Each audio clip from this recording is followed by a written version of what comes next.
Hey everybody, what is going on? Hexlex here. Got another Master Duel video for you. So, this is a deck that I have been quite eager to try out since the new stuff came out. What am I kidding? This is a deck that I always want to play. It's Spright, come on, it's me, it's Spright. We all know what's up, right? However, I will say that a lot of the new support, mainly the Diabellstar package, has actually provided a nice little power boost to Spright, and actually even tweaked the way that I build this deck. So Adventure Spright is something that we have covered in the past, even last season. I think this deck is really good. I think that with Terratop at 3, Adventure Spright is definitely the way to play this deck. At least if you're going to play it quote-unquote pure, without mixing like another full archetype. But we are mixing a little bit of the Sinful Engine in with this, and I threw the word Nimble in here, even though we haven't played Nimbles in a lot of recent Spright builds, to really emphasize that we are actually playing 3 Nimble Angler. Normally, well, a lot of people will only play the 1 to specifically send off of Sprint. I like having 2 in case you draw the 1, but here I do actually proactively want to play 3 because I proactively want to open this card. I want to see Nimble Angler in my opening hand. That probably sounds really weird, but there are 2 main reasons why I really like seeing this card in my opening hand. One is called Fateful Adventure, and the other is called Diabellstar the Black Witch. Both of these cards have the ability to send Nimble Angler from the hand to the graveyard, which means that on top of doing their effects that you already want to do, putting bodies on the board or searching for the Omni Negate, you get to just have 2 level 2s right there, right? Another thing that I've seen a lot of people do with the Nimble Engine is only play 2 Nimble monsters that aren't Beaver or Angler, which, one, I see a lot of people on Nimble Manta, if I can spell here. There we go. Nimble Manta. I've never liked this card. I guess if you're only going to play 2 Nimble monsters that aren't Beaver or Angler, I guess Manta might be better than Sunfish in that regard, but I really don't like this card.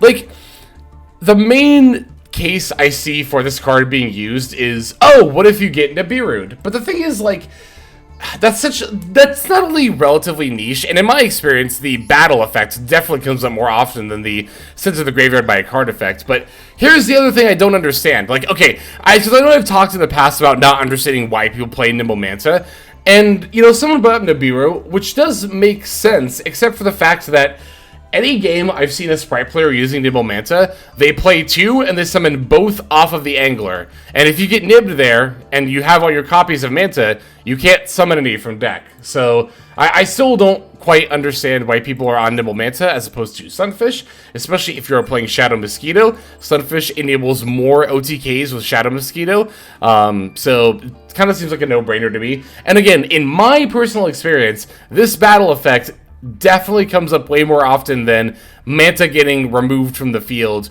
or I guess whatever Nimble monster you're summoning getting removed from the field, even if it is by something like Nibiru. Plus, if you're worried about Nibiru and you're going for that line, you could just go for Gigantic instead of the Sprint there. But anyway, I really like having 3 of these, though. That was the main point I was going to get at. And it might seem like, well, Hex, you only need the 2, because you're only going to summon 2 off of the Angler, right? But here's the thing, as I pointed out, we already have Diabellstar and Wanted, and also Foolish Burial. We have ways to send Angler beyond Sprint. So if you send an Angler to the yard, besides by using Sprint, you can, for example, open Diabellstar plus Angler. Diabellstar, send Angler, summon 2 Sunfish. Use those Sunfish to make a Sprint. Sprint, send another Angler, because this card does not once return for some reason, to summon the Beaver and then the 3rd Sunfish. So that's why I think that playing 3 of these, especially in a build like this, is very, very, very, very important. Also, I think this build is kind of cracked, by the way. I think this deck is super good. I played it in Diamond from about Diamond 4 to Diamond 2, and I went 8-3, I think, on stream. It was 8-3, which is about a 75% win rate, a little bit more, actually. If you're interested in checking out that VOD, by the way, definitely go to the description below. There is a link to my Twitch, where I always publish VODs, and also a link to my second YouTube channel, where I always publish VODs after they expire on Twitch. So definitely look out for us playtesting with this deck. It was a really good play session. Like I said, 8-3 in upper diamond rank, well, mid to upper diamond rank. It's definitely not too shabby at all. Let me see here. Let me talk about some of the deck choices. For our extra Sinful card, because of course we have the 1 Diabell Star, the 3 Wanted, I chose to try the Sinful Spoils of Doom here as my leftover card. I've had a couple people ask me why I'm not on the Trap card. The main reason is that I think that the multiple pops, as well as turning your Diabell Star into a kind of towers type of monster, is a little bit better disruption in addition to all the other Sprite stuff we have going on. While it is true the Trap card is like kind of an Omni Negate, I say kind of because it only negates a card that's face up on the field. And while it is, that card is good. I'm not saying that card is bad, but I like this Quick Play spell's ability to be able to eat multiple monsters. Now, Destruction becomes a lot less more appealing once Fire Kings come out, as well as just other various future archetypes that want their cards to be destroyed. Mainly Fire Kings. I'm mostly talking about Fire Kings. In a world where Fire Kings exist, I definitely understand playing the Trap card over this one every single time. But in this current meta, I'm trying this one out. Granted, it hasn't come up yet, so I couldn't tell you how good it actually is, but it seems like it might be fine. So we are looking to mostly leave Diabell Star on the field for the follow-up interaction that she has. But to be fair, I could also see a world where we don't even play any cards besides Wanted and Diabell Star, and we just use her as a link material and just set like another Wanted from our deck straight to the field. I think that's also fine, too. I don't think that's bad by any means. I will say that space is a bit of an issue here. As you can see, we are on 42 cards. A lot of that, though, is because we do have a few Garnets cards that we're not looking to open, like the Sinful Spoils of Doom, like the Dracoback, like the Toktomborg. And to be fair, our Sunfishes, we're not trying to open these, but if we open these, it's not the end of the world. If nothing else, it's a level 2 monster, meaning with a lot of stuff here, it'll allow us to go into further plays, right? So if I'm going to open one of those cards, you know, that's another reason why, like, I don't think 3 Sunfish is terrible, because, you know, in a Sprite deck, having a level 2 monster is, you know, more than fine, so. Let's see, what else here? Other deck building choices. Yeah, so as far as stuff I would like to include that I don't currently have in here, at least one more red or carrot, like just one more Sprite monster, because there have been times where the game gets a little bit grindy and we start to get low. I mean, hell, we only have 5 Sprite monsters in our main deck, despite being a Sprite deck. Granted, a lot of that is because Jet is at 1 and Blue is at 2, and I think Jet. And also Nimble Beaver being at 1. It's like Sprite has taken a lot of these hits, so we have to focus a lot on non-level 2 engines for this build. But these non-level 2 engines do very much elevate Sprite and definitely bring it up to a more competitive level. So I'm very happy to include them. The other card that I was kind of thinking about that I don't have room for right now is the Sprite Gamma Burst that helps us OTK. So for that reason, also because we actually have a lot more extra space than main deck space, I am playing Cat Shark once again. This has not come up for OTKing, but it does give us the option to, without necessarily having to main deck the Gamma Burst there. So, and again, like I said, I have a ton of extra deck space here. Like, the Cat Shark is definitely a big flex spot. The Onibimaru is debatably as well, but I definitely consider this a staple in a lot of Sprite decks. It's just so good.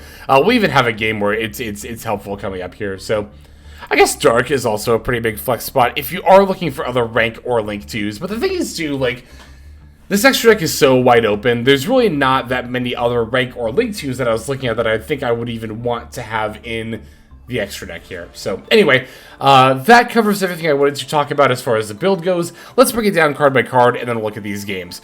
We are on 2 Joel Mockbird, 3 Nimble Sunfish, 3 Maxi, 3 Nimble Angler, 1 Nimble Beaver, 2 Sprite Blue, 1 Sprite Jet, 1 Sprite Red, 1 Sprite Carrot, 3 Speedroid Terratop, 1 Speedroid Toktomborg, 3 Ash Blossom and Joy Spring, 1 Water Enchantress of the Temple, 1 Wandering Griffin Rider, 1 Diabell Star, the Black Witch, 1 Foolish Burial, 2 Rite of Armistier, 1 Dracoback the Rideable Dragon, 1 Fateful Adventure, 2 Called by the Grave, 1 Cross-Eyed Designator, 2 Sprite Starter, 1 Sprite Smashers, 3 Wanted Seeker of Sinful Spoils, and then 1 Sinful Spoils of Doom Rakila.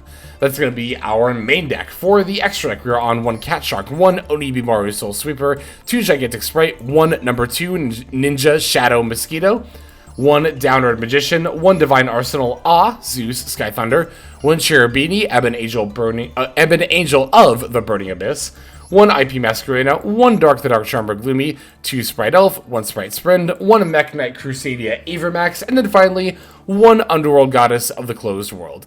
That'll do it for our list. Let's see those games now. Our first game here is going to be up against a 60-card branded Despia. Do I even need to specify anymore that it's a 60-card branded Despia? I think if I tell you I'm playing against branded Despia, you can probably figure out it's 60 cards.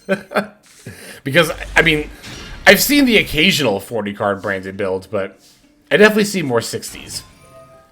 So here, as you can see, despite being on over 40 cards, we have opened far more than the number of Nimble monsters we typically want to open. But even in a hand like this, because a lot of people, you know, whenever I post a, like, more pure-ish Sprite build that plays the Nimbles, by the way, this Droll is 100% fine. One advantage of playing this deck is that it's not really hurt by Droll and Lockbird. Blue and Jet are just about your only searches.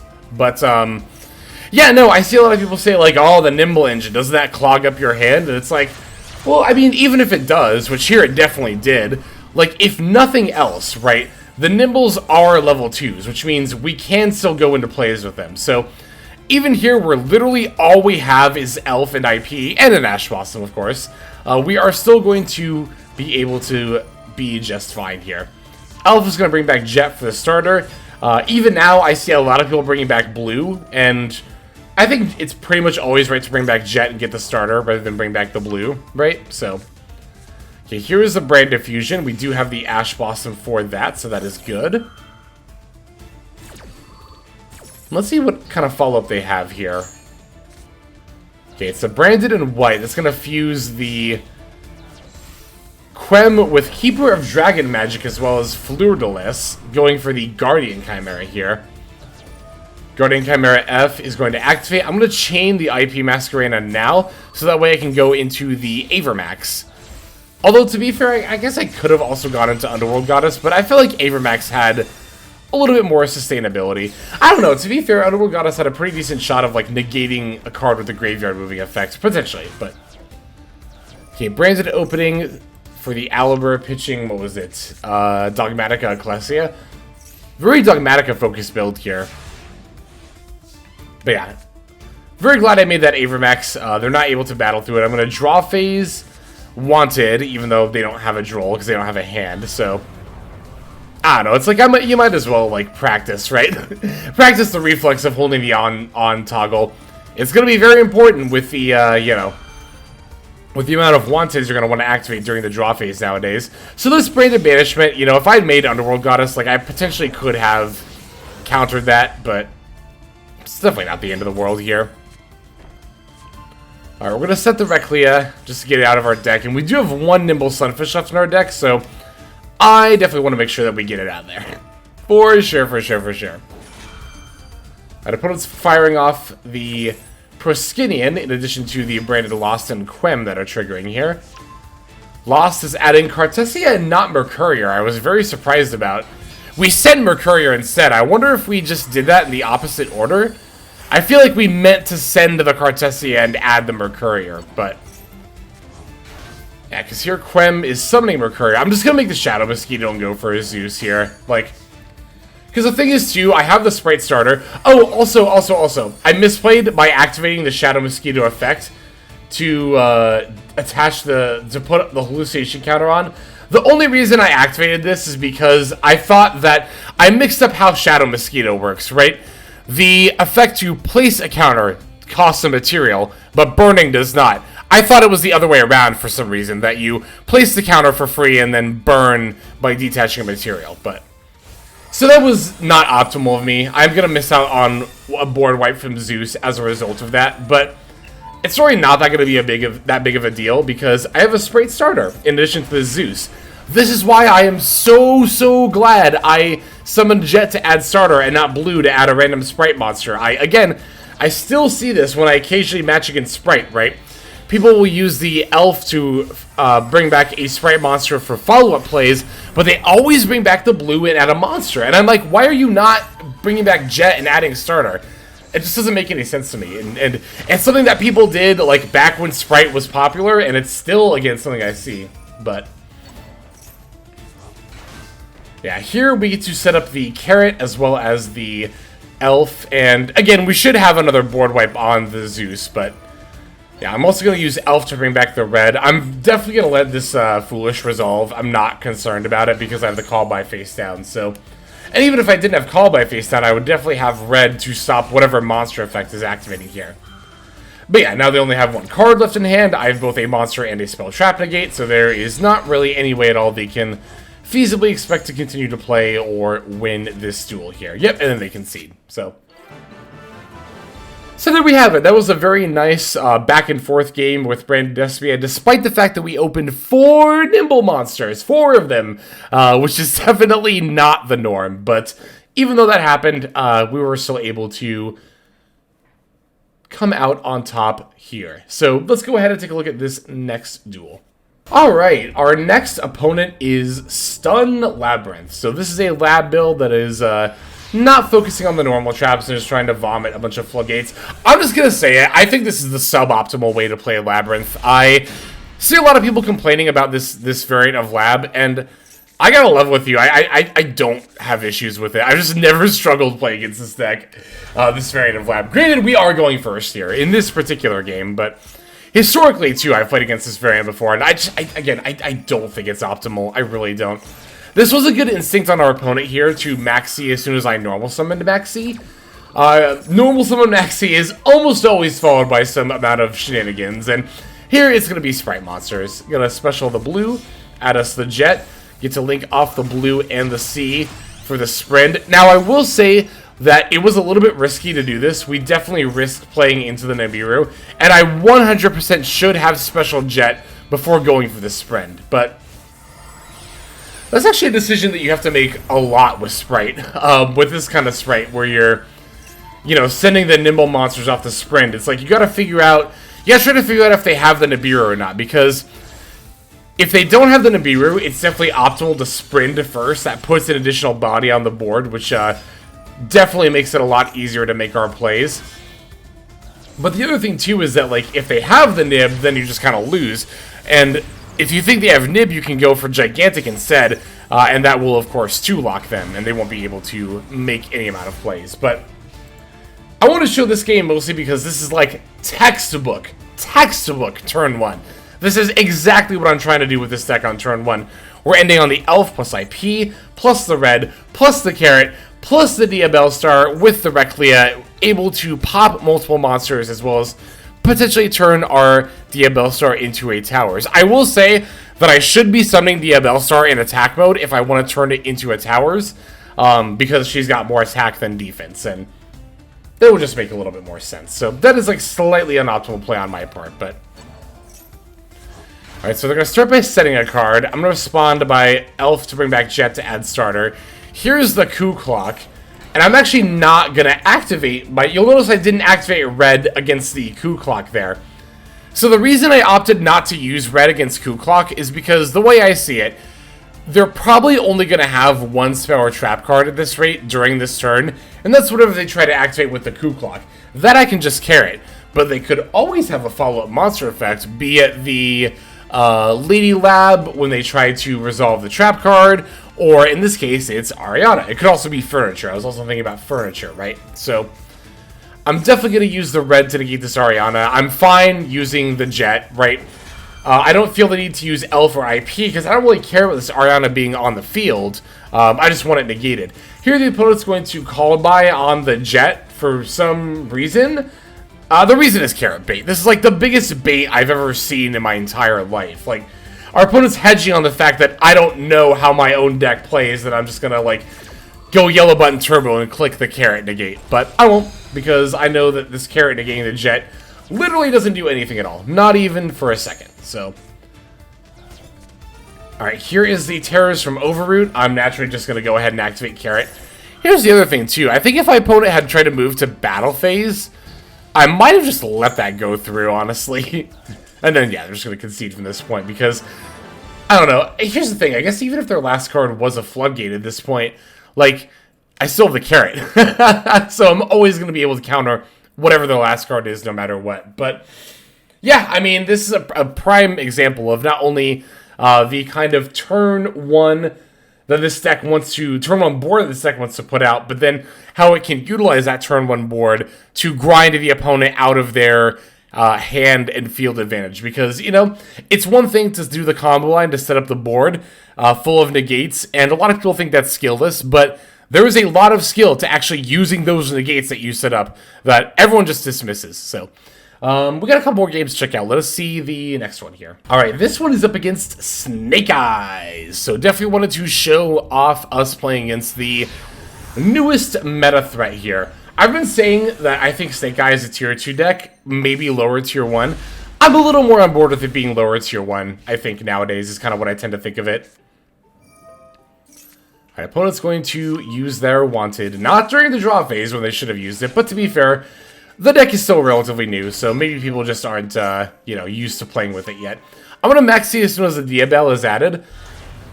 They're going to add Jet Synchron, it's kind of interesting, to pitch for Diabell. I guess they wanted the option to bring it back on the follow-up turn to have another body. That makes sense. So, that Nimble Angler, by the way, was actually a great draw. Here I'm going to draw phase Wanted. Opponent's going to use the trap card, the Silvara, which is totally fine with me. I think Wanted... I see a lot of people out here, like, negating Wanteds. I think that, generally speaking, Wanted is almost never the right card to negate. Like, be it with Ash Blossom or with a trap card like that, it's like, I think it's kind of like how Cashier Fenrir was, right? Like, I think it's the same way with Wanted. Like, if your opponent's activating a Wanted, they're always going to have a better Ash or negate target. Like, almost always. Like, pretty much every single time. So, anyway, I'm going to start with the Terror Top and going for my Adventure line. Going for the right here. The main thing I want out of this, besides the Omni Negate, is this Fateful Adventure. That way I get to add the Wandering Griffin Rider and then discard the Angler. Angler F is going to activate. I'm going to chain the Wandering Griffin Rider F, establishing my Omni and getting a couple level 2 bodies on the board with the Angler. I haven't even normal summoned, by the way. Like, you're seeing the Sprite Blue still in my hand here. I haven't even used my normal summon yet. And a lot of the time, you don't even have to with this deck and its combo lines. It's kind of ridiculous, excuse me. Okay. Gotta take that sip of water here. Yeah, I'm just gonna bounce the Diabell and just go for battle phase. No need to keep linking or doing anything too fancy there. I do also want to note, putting the Gigantic in the EMZ, there are some lines where you end up having to do that. Like, especially if you start with the Adventure line and Diabell Star, and then do Sprite plays, your board is already going to be full of like 3 of your main monster zones being occupied. So a lot of the time in that situation, to keep comboing, you do want to put the Gigantic in the EMZ, especially if you're just going to link it off for the Elf later anyway. It's like, it doesn't matter if it's up there. And it does actually matter, though, because it keeps one of your main monster zones free. So, got one more game to show you. Let's go ahead and see that one. Our last opponent here is Cookin'. They are on Superheavy Samurai Sword Soul. Not seeing these two archetypes blended together yet, so... Alright, we're going to be taking the first move here. We have a 2 and a blue, so 2 and a blue. Can't ask for much more than that in your opening hand. Normal the 2, special the blue. Opponent's going to Ash the blue. I don't think it's ever right to negate Ash, or to negate blue or Jet with Ash or Imperm or Valor. You should definitely always wait for, like, in this case, the Sprint, or it could be the Gigantic. Like, either way, like, I think you should definitely wait for one of those two. Although, to be fair, it would definitely make more sense if our opponent had more disruption coming up for them to... I don't know, I think even then, still, it's like... You might as well try to save your disruption, right? Instead of, like, firing... I don't know. I don't think it's the worst play in the world, just to negate the blue or Jet. But I think even if you have more than one piece of disruption, it's probably not correct, in my opinion.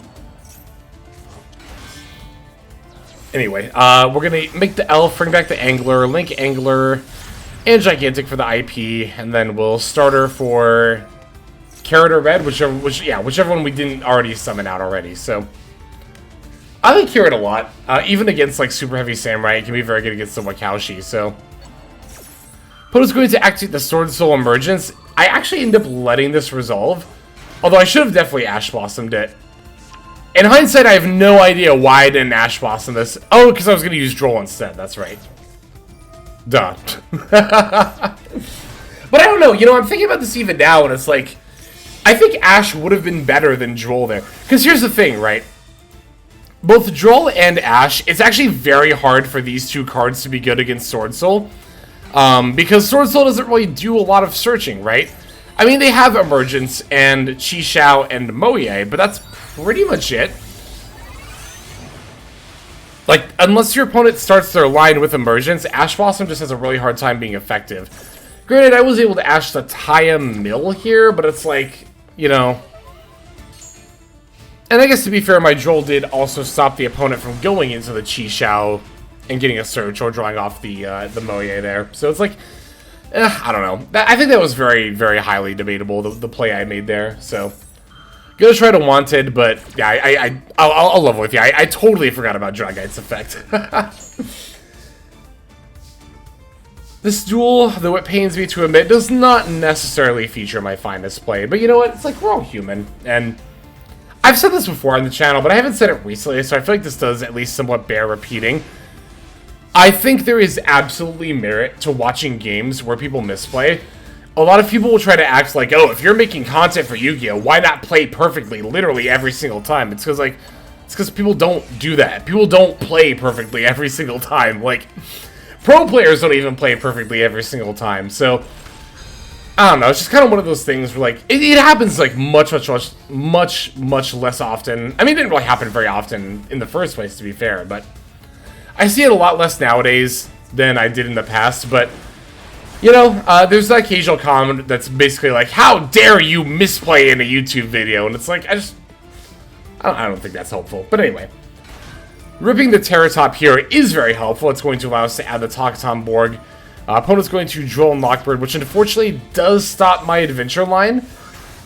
I'm not able to add off the Water Enchantress here, so yeah, this Cherubini just does not really end up doing anything. I actually should have just left, I think, I was like called by the Water Enchantress anyways. Like, I think that was a little overkill, but I guess they wanted to do it before I had a chance to banish it later, but it's not like I was going to do it this turn, so I don't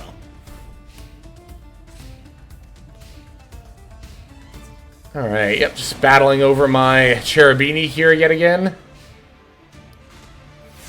I'm down to 1,300. I really need to rip something here, but unfortunately, even if I did rip like a Sprite starter, it's like they have the Dragon. I don't know. Beaver. Nimble Beaver was, I think, my one top deck where I could have ripped this card and then gone into follow-up plays.